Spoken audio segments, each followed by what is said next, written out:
Such a damn shame.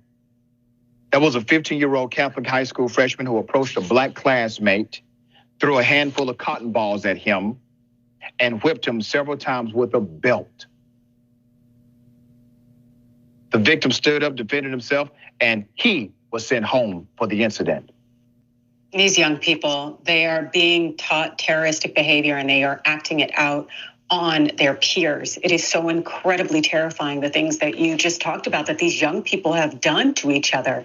And they're essentially just reinforcing these hate structures, these ideologies, and they're acting them out. And so for our leaders, members of Congress, also state elected officials to ignore it just to run after CRT really just shows you that they're plenty okay with feeding children to the system when those children end up engaging in this very same behavior that the parents in the community allow or enable through their actions. Do you understand that none of you will get that way? Do you guys understand the consequences of what you've just done? No. You guys are not going to get into a college. You guys are not going to get any scholarships because this is a hate crime. We all dropped out of high school. It's okay. And I still don't think it's appropriate for you guys to be doing this. It's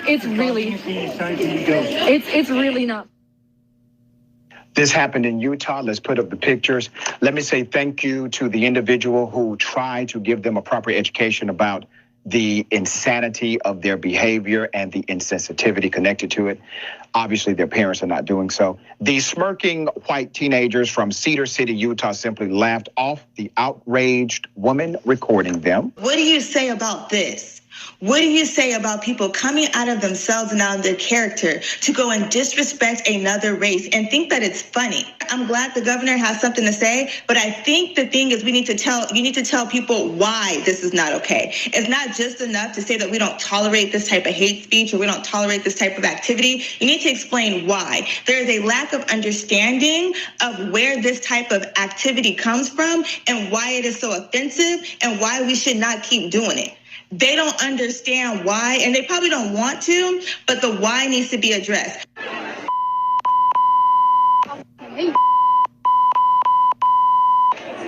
Right there.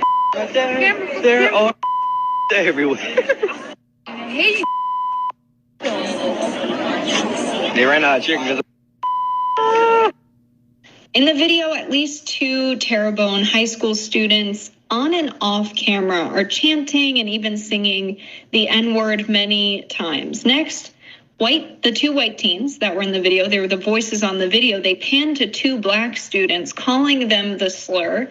The 2 students were charged with hate crimes, inciting a riot, and cyberbullying on October 26th. As we see kids who are teenagers, these are not adults yet. Clearly, they've been taught these things in their homes, in the household. And we've got to make sure that we don't have kids harming other kids in the schools, which is supposed to be a place for learning, not a place where you're met with terribly racist rhetoric.